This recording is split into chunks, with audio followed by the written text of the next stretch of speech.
हे चिथोर भक्ती आवडती देवा, हे चिथोर भक्ती आवडती देवा, संकल्पावी माया संसाराची,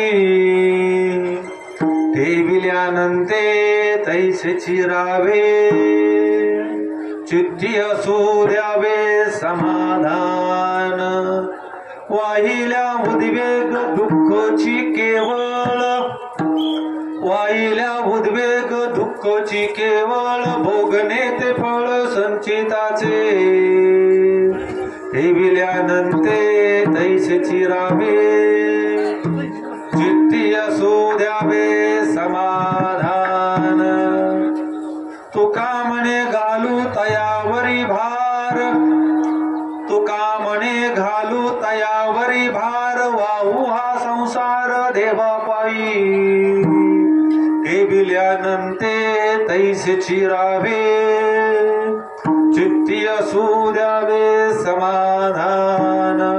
ओम नमोजी सद्गुरु बाळू मामा माझ्या नाथा, आपल्या चरणी माथा माझा, वचन ऐकावे कमलापती, माझ्या रंकाची विनंती, कर जोडितो कथे काळी, आपण असावे जवळी।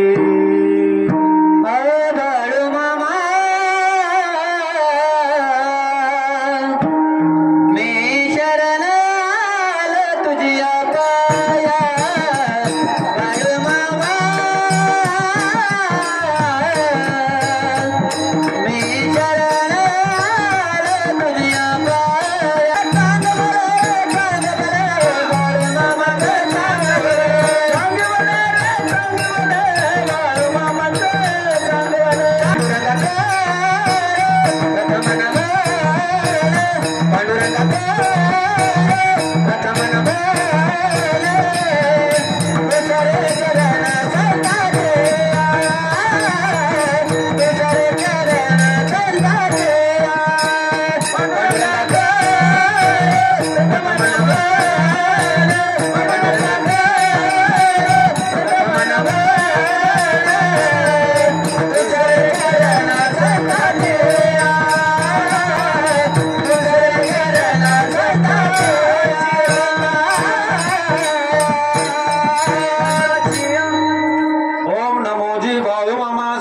सद्गुरु अपप्रेमिता आदि अनादि मायातीता, पूर्ण ब्रह्मानंदा शाश्वता, जगत पिता जगत गुरु, जो ऐसा समर्थ तो मी जगाचा नाथो, गगन ऐसा साक्षीभूत तोही मीच, जयांचे केले स्मरण होय सकल विद्येचे अधिकरण, तेचे बंधू श्री चरण श्री गुरूंचे ते नमस्कारुनी आता, कैलास राणा शिवचंद्र मूळी, फणींद्र माथा मुक्ते जळाळी, कारुण्य सिंधू भव दुःख हारी,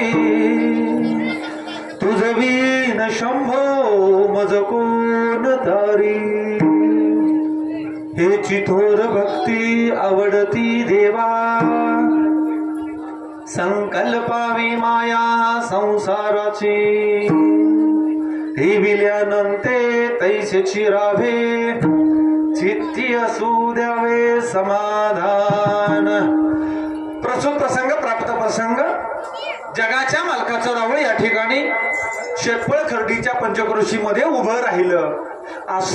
त्या जगाच्या मालकाचं रावळ उभा राहून आज 3रं वर्ष सुरू झालं आणि 3ऱ्या वर्षाचा हा वर्धापन दिवसाचा आजचा 7वा दिवस ना महाराज, 7व्या दिवसाची सेवा माझ्या पामराच्या वाट्याला आली आणि मामांच्या चरण रेविंदावरती अर्पण करण्यासाठी घेतलेला अभंग, जगत मान्य संत, देव मान्य संत, संत मान्य संत, यह लोकामध्ये मनुष्याच्या जीवनामध्ये जन्माला येऊन सकल पुरुषार्थ साध्य केला, सहदेव वैकुंठ गमन केलं आणि इतिहासाच्या पानावरती सोन्याच्या अक्षराने नाव लिहिलं।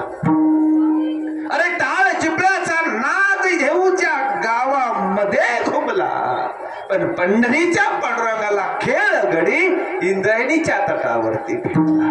अरे असा भक्ती रसाचा डाव रंगला. याच महाराष्ट्रामध्ये पंचम वेदाची निर्मिती झाली. ते पंचम वेद निर्माते तुमच्या आमच्या सर्वांच्या हृदयाचे अधिष्ठान असलेले छत्रपती शिवाजी महाराजांचे आद्य गुरु जगतगुरु तुकाराम महाराजांचा भक्तीपर प्रकरणातील अभंगाच्या सेवेसाठी मामांच्या चरणावरती अर्पण करण्यासाठी घेतलेला आहे. अभंगाकडे प्रवृत्त होण्यापूर्वी अल्पसा परिहार देणं अत्यंत गरजेचं आहे. भाग्यवान तुम्ही लोक आहात. सीताराम महाराजांच्या पदस्पर्शावर पावन झालेली ही भूमी आहे. कुलस्वामी कुलदैवत ग्रामदैवत च्या पदस्पर्शानं पावन झालेली ही भूमी. संकट मोचन मारुतरायांच्या पदस्पर्शानं पावन झालेली ही भूमी. आणि या भूमीमध्ये जवळजवळ सेवा 14 वर्ष 11 वर्षापासून जगाच्या मालकाची त्या सोन्याच्या भंडाराची सेवा चालू होती. आणि ही सेवा फळाला आली. आणि आदमापूरच्या मामानं आदमापुरातलं राऊळ सोडलं. काठी गुंगड घेऊन माझा देव तुमच्या ह्या खर्डीच्या आणि ह्या षटफळच्या पंचक्रोशी मध्ये शिव वरती उभा राहिला.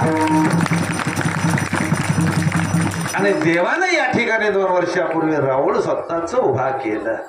आणि देव आदमापूरचा माझा मामा या राऊळामध्ये विराजमान झाला. जर माझा देव हित नसताना, नीट ऐका दादांनो माझ्या महिनो, माझा देव हित नसताना तर तुमच्या गावाला पंढरपूरवाल्यांनी सुद्धा ओळखलं नसतं. पण माझ्या मामाचं राऊळ इथं उभा राहिलं आणि खर्डी शेटपळचं नाव महाराष्ट्राच्या पटलावरती गाजवू लागलं. का कशासाठी? अरे जसं आदमापुरामध्ये मामाचा यात्रा भरती ना तशी यात्रा ह्या गावात देवाची भरायला लागली. ढोल वाजायला लागले, झाड वाजायला